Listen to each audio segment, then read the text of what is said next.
Olá, meu amigo do sétimo ano, tudo bem? Eu sou a professora Suzana Gomes, sou professora de língua portuguesa e hoje nós trataremos do capítulo 22 da sua apostila. Esse capítulo, para a parte de língua portuguesa, traz como título Ordem Direta, Ordem Inversa e Ambiguidade. Então, aqui eu já posso adiantar para vocês que a gente vai falar da disposição dos elementos que são essenciais para uma oração, ok? Quero que vocês tenham em mente, para começar essa aula, o significado, ou seja, como é que a gente consegue perceber o que é um sujeito, o que é um predicado nas orações, certo? Caso você tenha dúvidas sobre esse assunto, você pode voltar a algumas videoaulas onde nós falamos sobre sujeito e predicado, porque você precisa conhecer bem o conceito dessas duas coisas para a nossa aula de hoje. Bom, para começar então, quero trazer aqui já um resumo do que a gente vai ver na aula de hoje, ok? Vamos começar vendo que é a ordem direta, depois ordem inversa, que pode aparecer em alguns lugares como ordem indireta, ambiguidade, depois nós veremos uma revisão das funções sintáticas, então eu quero mostrar o que a gente já aprendeu ao longo desse ano sobre função sintática e por último faremos alguns exercícios para colocar em prática o que a gente aprendeu. Bom, para começar, como é que a sua apostila então vai introduzir esse assunto? Dá uma olhadinha para o cartaz que ela vai colocar aqui. Aí você já consegue perceber que está ligado ao tema do carnaval, né? O que te traz essa ideia do carnaval aqui nesse cartaz? Obviamente, a presença dos elementos que fazem parte da festa. Então, a gente tem serpentina, confete, tem uma brincadeira aí com a música do carnaval. Olha lá, mamãe eu quero, mamãe eu quero, mamãe eu quero brincar. Então tem uma brincadeira aqui com uma música que é muito presente no carnaval, né? Mas no final ele vai dizer assim: no bloco da alegria, o trabalho infantil não tem vez. Trabalho infantil é crime no carnaval e no ano todo. É o que diz o cartaz. E aí a sua apostila vai começar a tratar desse tema dizendo assim: para combater o trabalho infantil, o cartaz usa como referência uma festa popular conhecida na maior parte do país.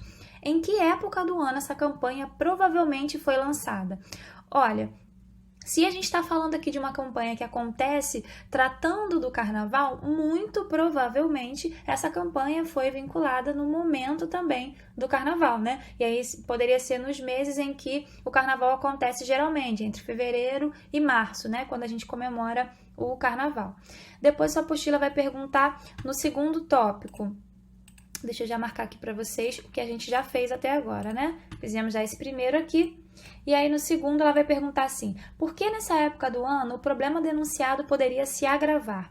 Aqui é uma questão para a gente pensar um pouco, né? Quando a gente está vivendo um momento de carnaval, o Brasil, sobretudo o Rio de Janeiro, Salvador, São Paulo, né? Alguns também estados, outros estados do Nordeste, né? Além da Bahia, a gente tem uma presença muito forte dos turistas, né? Eles vêm para cá para consumir as coisas, para viver o momento do carnaval, enfim. E nesse momento a gente pode ter uma necessidade maior de mão de obra, mas essa mão de obra às vezes não é muito bem remunerada e aí eles acabam utilizando as crianças, né?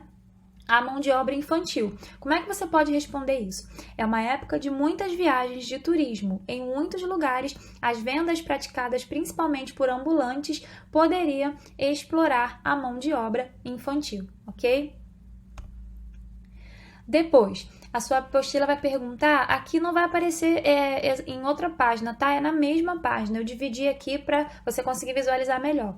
De que forma a imagem e o texto se relacionam com essa referência? Então, eu trouxe de novo o cartaz aqui para a gente ver de que maneira a imagem e o texto vão se relacionar à referência do carnaval, né? Como é que a gente percebe a referência ao carnaval nas imagens? É aquilo que eu comentei assim, que a gente olhou para esse cartaz, né? A gente percebe por quê?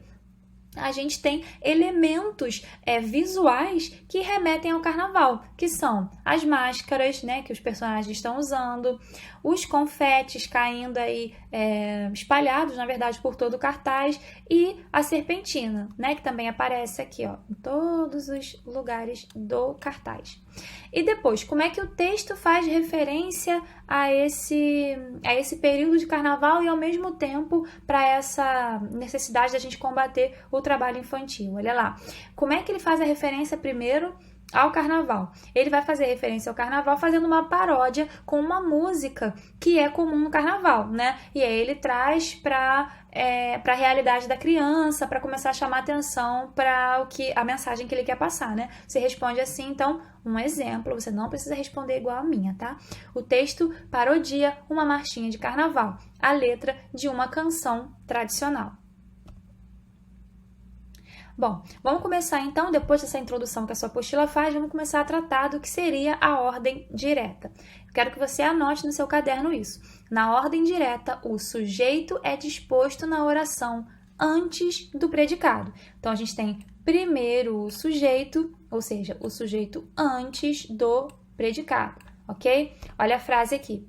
Carlos comprou um carro ontem. Você olha para o verbo, por mais que sempre pareça muito fácil, vai por mim. Olha para o verbo primeiro. Quem comprou? O Carlos comprou. Então, Carlos é o meu sujeito. O predicado é comprou um carro ontem, certo? Então, a gente tem aqui sujeito mais predicado igual a ordem direta. Como a gente aqui já está mais avançado nos nossos estudos de função sintática, de elementos da oração, a gente consegue até dizer um pouco mais, né? Como é que essa ordem direta aqui foi formada? Ela foi formada por sujeito mais um verbo transitivo direto. Lembra? Comprou algo.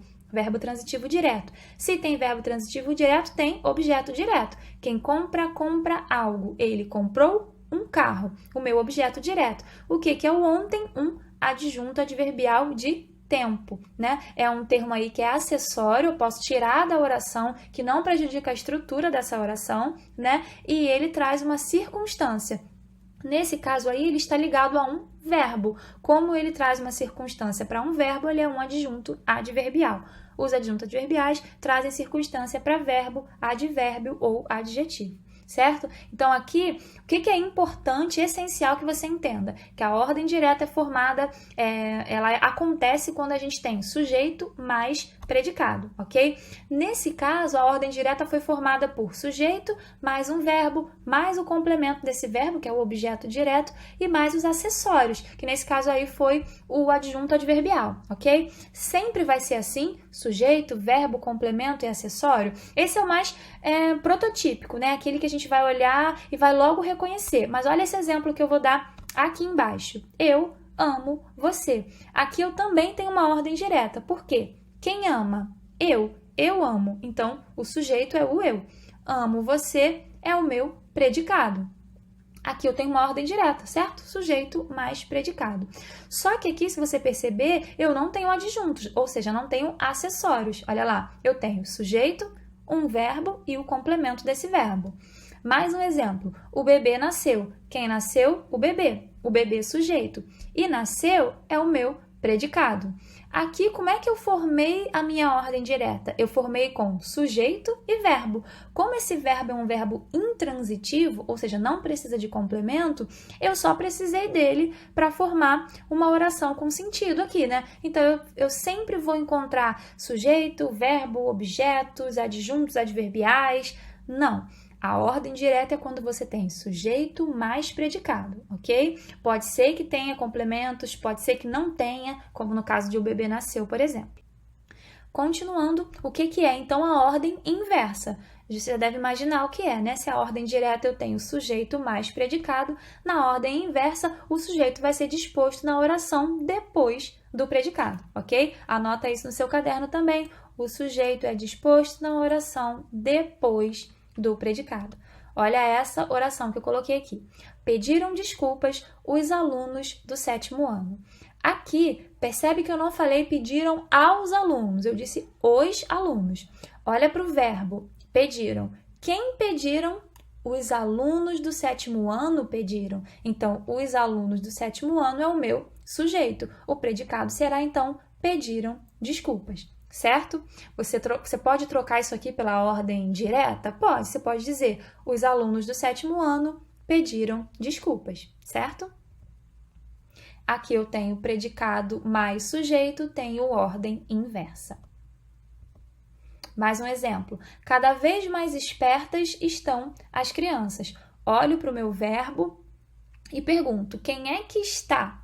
As crianças, né? As crianças estão cada vez mais espertas. Se o meu sujeito é as crianças, o meu predicado será cada vez mais espertas estão.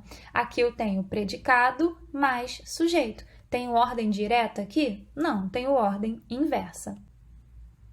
Bom, aí vamos voltar para a sua apostila. Ela vai dizer assim: na língua portuguesa, a ordem direta das orações é a seguinte: sujeito, verbo, complemento e acessórios. Parece aquela primeira frase que a gente colocou na ordem direta, lembra? Ela tinha sujeito, que era o Carlos, tinha verbo, que era o comprou, tinha complemento, que era um carro, e tinha acessório, que era ontem, ok? E aqui a sua apostila vai perguntar nesse primeiro tópico: em que frase do cartaz essa ordem pode ser observada? Aqui eu não vou trazer o cartaz novamente porque eu já tenho aqui embaixo as frases, tá? Ele vai pedir para você perceber onde é que eu tenho uma ordem direta. Então, o que eu tenho que encontrar? Tenho que encontrar uma oração em que apareça sujeito mais predicado. A letra A diz: mamãe, eu quero brincar. Aqui eu encontro, nesse caso, o verbo primeiro, para poder ver se eu tenho sujeito, né? Quem é o meu sujeito, na verdade? Olha lá. Quem é que quer? Eu quero. Então, aqui o meu sujeito é o eu. O sujeito começa a oração? Eu começo com o sujeito e depois eu tenho o predicado? Não, né? Aqui eu tenho vocativo, a gente já teve uma aula sobre isso, para depois ter o sujeito aqui, o predicado. Então, aqui já não era a letra A. Letra B diz assim: no bloco da alegria, o trabalho infantil não tem vez. Vamos lá. Quem é que não tem vez? O trabalho infantil não tem vez. Então, o sujeito é o trabalho infantil. Aqui tem ordem direta? Não, né? Por quê? A minha oração não está começando com sujeito. Ela começa com no bloco da alegria. No bloco da alegria aqui seria um adjunto adverbial de lugar, né? Nesse lugar, o trabalho infantil não tem vez. Então, também não é a letra B. Letra C. Criança não tem que ter responsabilidade além de estudar. Aqui, quem é que não tem que ter responsabilidade? A criança não tem que ter responsabilidade. Então, aqui eu já tenho um sujeito primeiro e o meu predicado depois. Então, a gente responde que aqui seria a letra C. E aí a apostila vai dizer assim: para nos comunicar, valemos-nos dos mais diferentes tipos de enunciado. Frases nominais, vocês já estudaram isso, mas eu trago um exemplo aqui. Olha lá. Que dia maravilhoso! Por que isso é uma frase nominal? Porque aqui eu tenho uma frase, ou seja, um enunciado que tem sentido completo e não tem a presença de verbo. Então, aqui é uma frase nominal. Então, deixa eu marcar aqui que nós já revisamos frases nominais. Mas também existem as frases verbais. Olha um exemplo: o sol ilumina a cidade. Por que aqui é uma frase verbal? Porque eu tenho a presença nessa oração, é lógico, é por isso que ela é uma oração, de um verbo. Iluminar é o verbo. Então, aqui não é uma frase nominal, tem presença de verbo, frase verbal. Depois, período simples. O que é isso? É um período que tem a presença de apenas uma oração, ou seja, só haverá um enunciado que girando em torno de um verbo. Olha aqui. As plantas necessitam de cuidados. Encontrei só um verbo ou só uma locução verbal? Encontrei um período simples. E também há o período composto, que será o período formado por mais de uma oração, né? Formado por mais de um verbo ou mais de uma locução verbal. Então, enquanto as plantas necessitam de cuidados é um período simples, quando eu digo quero aquelas flores para presentear minha namorada, eu tenho um período composto. Por quê? Porque aqui eu tenho a presença desse primeiro verbo, quero aquelas flores para presentear minha namorada. Então, eu tenho a presença de mais de um verbo, eu tenho mais de uma oração. Mais de uma oração igual a período composto, ok?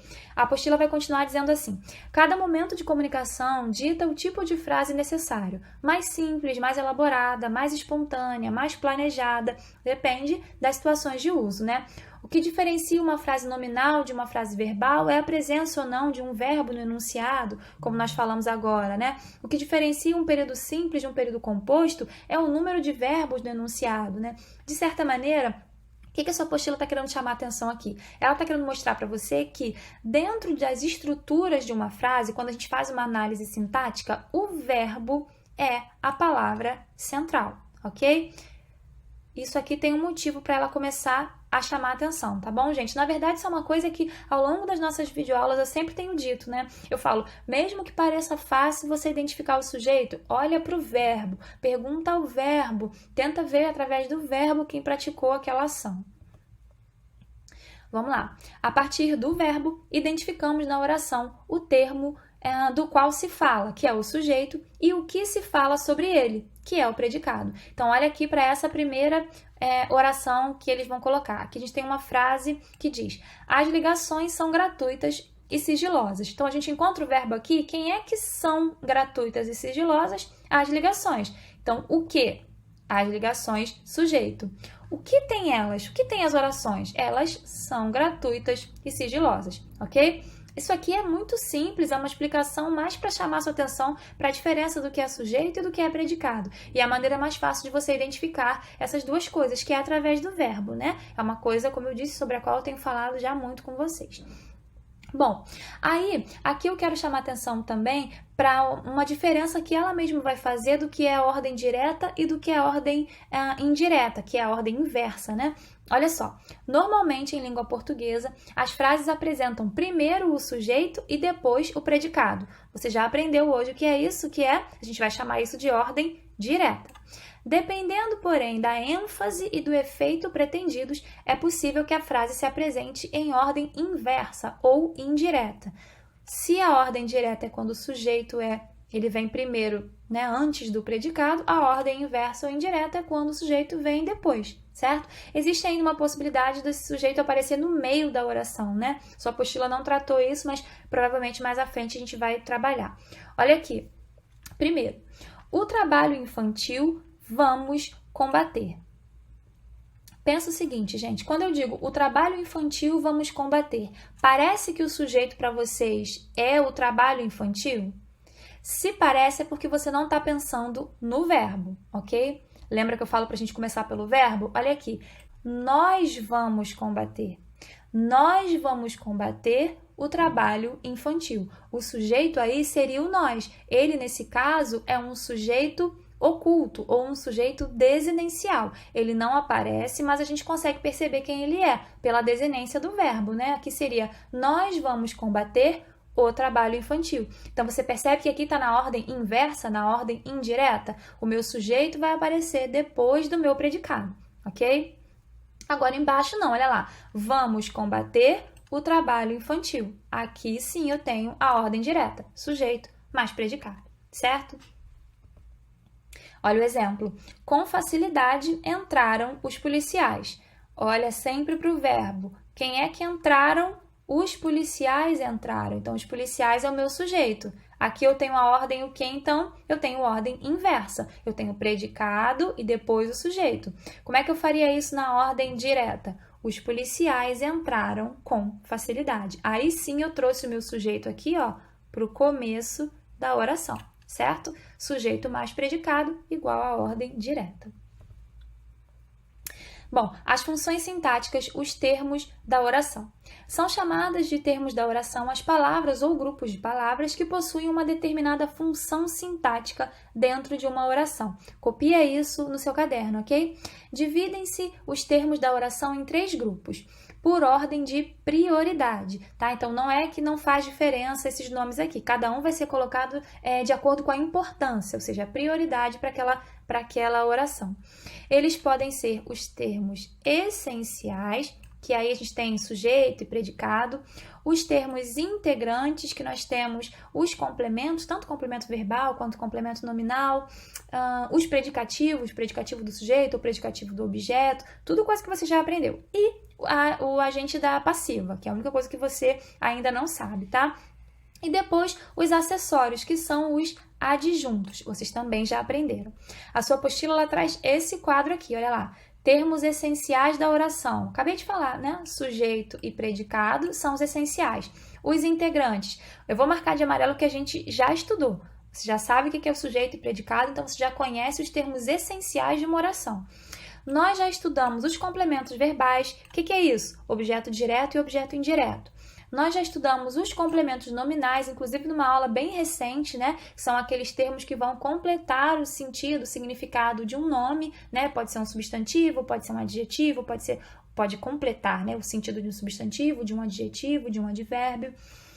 Outro termo integrante, o predicativo, que pode ser do sujeito ou do objeto. Nós já estudamos isso aqui também, tá? Procura pela aula de tipos de predicado. Quando aparecer predicado verbo nominal, você vai ter uma revisão bem legal sobre predicativo do sujeito e predicativo do objeto, ok?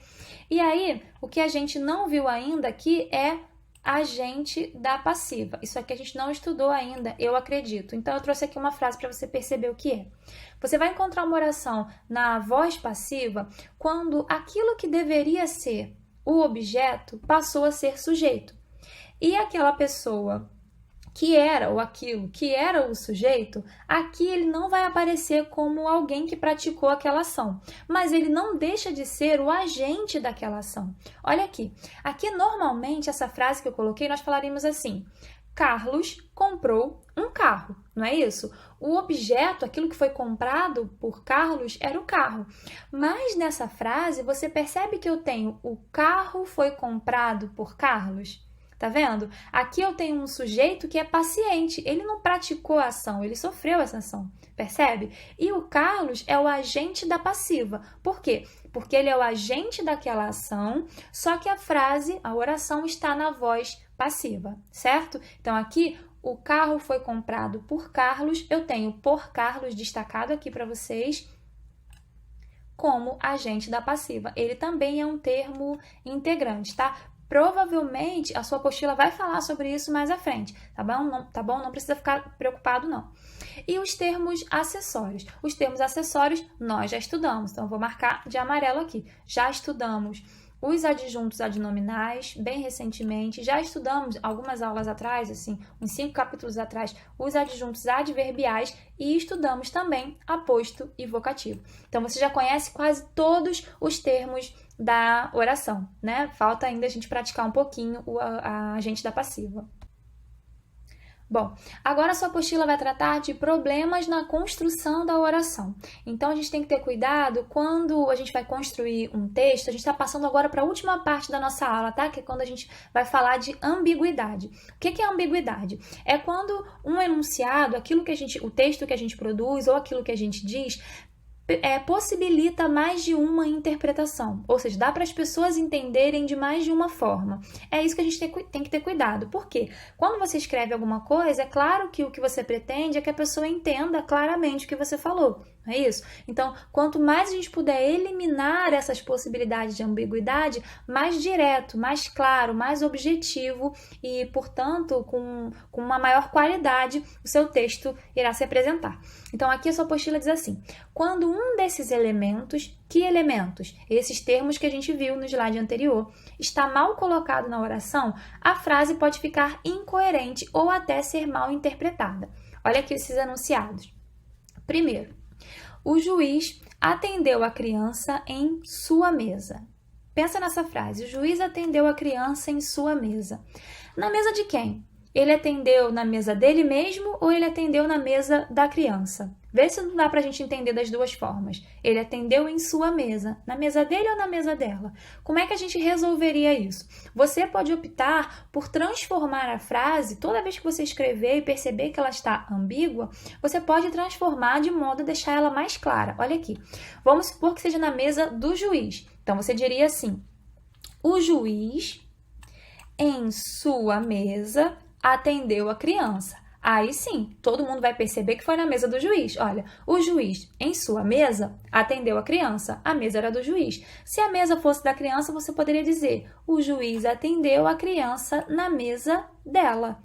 Um exemplo aqui. Andréia pediu a Fabiano que pegasse sua mochila na sala. E aí, a mochila é da Andréia ou a mochila é do Fabiano?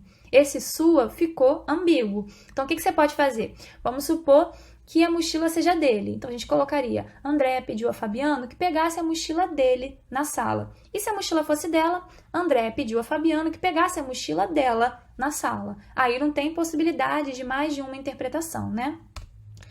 Mais um exemplo. Olha só. Aqui no item 2, a gente tem assim, o vereador falou da reunião na Câmara. Veja bem, o que aconteceu na Câmara? Foi a reunião ou foi o discurso dele? Dá para ele ter comentado sobre a reunião lá na Câmara ou ele pode ter falado lá pode ter sido a reunião.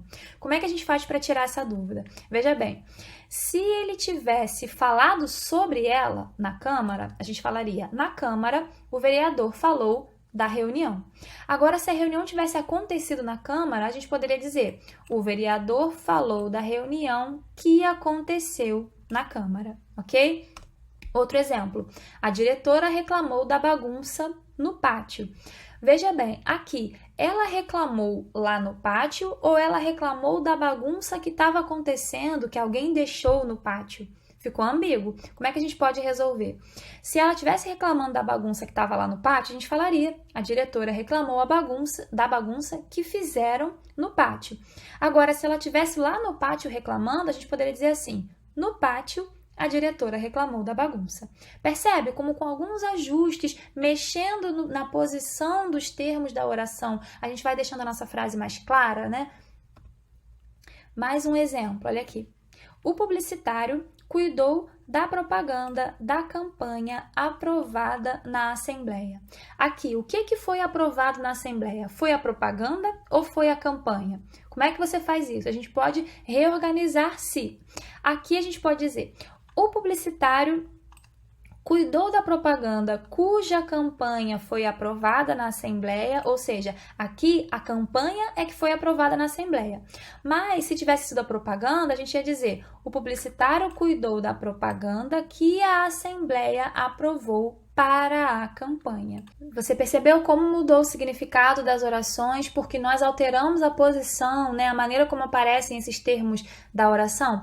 No primeiro, a campanha foi aprovada e no segundo, a propaganda foi aprovada, né? Por causa dessa posição aí, a gente conseguiu deixar bem claro qual era a informação. Olha esse exemplo aqui. A enfermeira conduziu a paciente apavorada. Quem é que estava apavorada? A enfermeira ou a paciente? Para não gerar essa dúvida, você pode dizer, caso tenha sido a enfermeira, você diz, a enfermeira apavorada conduziu a paciente. Aí ninguém vai ficar com dúvida de que quem estava apavorada era a enfermeira.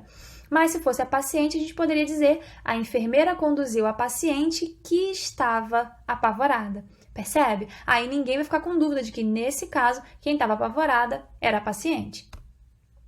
Bom, vamos fazer uma atividade aqui. Todas as frases a seguir possuem a palavra trabalho. Indique a função sintática que essa palavra exerce em cada uma delas. Então, a gente já viu os termos da oração, a gente vai ver agora a palavra trabalho em relação a esses termos, tá? Em um momento ela vai ser uma coisa, você vai perceber, em outro momento ela vai ser outra. Olha aqui. O trabalho dignifica o homem. Aqui eu tenho o verbo dignificar, né? Tornar digno. O trabalho dignifica o homem. Quem dignifica o homem? O trabalho. O trabalho aqui, deixa eu marcar com outra cor. O trabalho aqui é sujeito, certo? A palavra trabalho sozinha, então, é o meu núcleo do sujeito. Moleza pra gente essa primeira. Depois, o aluno realizou o trabalho a contento. Vamos lá. Quem realizou? O aluno realizou. Então, o aluno é o meu sujeito. O aluno realizou alguma coisa, certo? Realizar, nesse caso, é um verbo transitivo direto. Ele realizou algo. Que algo foi esse? O trabalho. Então, o trabalho é meu objeto direto. A palavra trabalho sozinho será núcleo do objeto direto. Terceira frase. Ele tem medo de trabalho e sede de diversão. Vamos lá. Aqui o meu sujeito é ele, né? Quem tem, ele tem. Então, ele é o sujeito. Ele tem medo. Aqui eu já teria uma estrutura completa, né? Olha só, sujeito, o verbo e o meu objeto, que é o medo. Só que medo é um nome, é um substantivo que precisa de um significado a mais, medo de alguma coisa. A gente viu na nossa última aula que os complementos nominais vão completar o sentido de um nome. Então aqui, de trabalho e sede de diversão são complementos nominais. E o trabalho está no meio ali, complemento nominal também. Meu projeto de trabalho foi aprovado pela diretora. Aqui eu tenho meu projeto de trabalho é o meu sujeito. Concorda comigo? Quem foi aprovado? o meu projeto de trabalho. Ele é o sujeito. Tem núcleo esse sujeito? Tem. Projeto. Você concorda comigo? Agora, o meu e o de trabalho são adjuntos adnominais. Então, aqui a gente vai dizer que trabalho é adjunto adnominal do sujeito. Por quê? Não faz parte do sujeito? Faz. O sujeito é meu projeto de trabalho, só que ele tem um núcleo, projeto. De trabalho, que nesse caso é uma locução adjetiva, é um adjunto adnominal, tá? Depois, o jovem mudou sua vida com esforço e trabalho. Aqui você percebe que se eu dissesse só o jovem mudou sua vida, eu teria uma oração com uma estrutura completa, né? Eu teria um sujeito, eu teria um verbo, eu teria os complementos desse verbo. Com esforço e trabalho, esse termo aqui é um adjunto adverbial. Por quê? Ele está dando uma circunstância ao verbo mudar. Ele mudou com esforço. É um adjunto adverbial. Para ser mais exato aqui, mais específico, a gente ainda pode dizer o seguinte: descobrimos que é adjunto adverbial? Sim. Esse adjunto adverbial tem dois núcleos, esforço e trabalho. Então, a gente diz que trabalho é o segundo núcleo do adjunto adverbial composto. Por que é composto? Porque tem dois núcleos.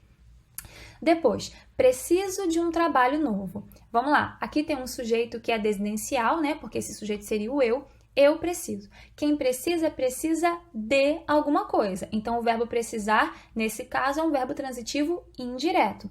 Precisou de quê? De um trabalho novo. Então, aqui, de um trabalho, a gente tem, de um trabalho novo, né? É um objeto indireto. Então, a gente vai dizer que ele é um núcleo do objeto indireto. Quem? A palavra trabalho, né? Depois, seu sonho era um trabalho digno. Aqui eu tenho o verbo de ligação, então a gente não vai pensar em transitividade de verbo, né? No verbo de ligação, a gente tem a presença de um sujeito e de um predicativo do sujeito. Aqui você pode perceber que seu sonho é o sujeito, era um trabalho digno, a gente tem aqui um predicado nominal. Eu tenho o verbo de ligação mais o predicativo do sujeito. A gente vai dizer que trabalho é o núcleo desse predicativo do sujeito, a palavra mais importante nesse predicativo do sujeito. E por último, trabalho, trabalho, por que me desafias? Você percebe que aqui eu estou falando com o trabalho, é como se eu estivesse invocando o trabalho? Nós já estudamos isso. Aquela palavra que a gente usa como chamamento é um vocativo. Lembra? Eu acho que esse capítulo foi ótimo porque deu pra gente revisar muitas coisas sobre as quais nós já falamos, né, ao longo das nossas videoaulas. Bom, a nossa aula de hoje, então, chega ao fim. Eu espero que esse capítulo tenha ficado claro para você, que você consiga fazer agora os exercícios da sua apostila. Não deixe de tentar fazer esse exercício sozinho e também de participar das aulas ao vivo, porque lá a professora ou o professor certamente fará os exercícios e vai te ajudar também com alguma dúvida que possa surgir. Tudo bem? Eu espero que você fique em casa, que você fique bem e que a gente se encontre em breve. Tchau, tchau!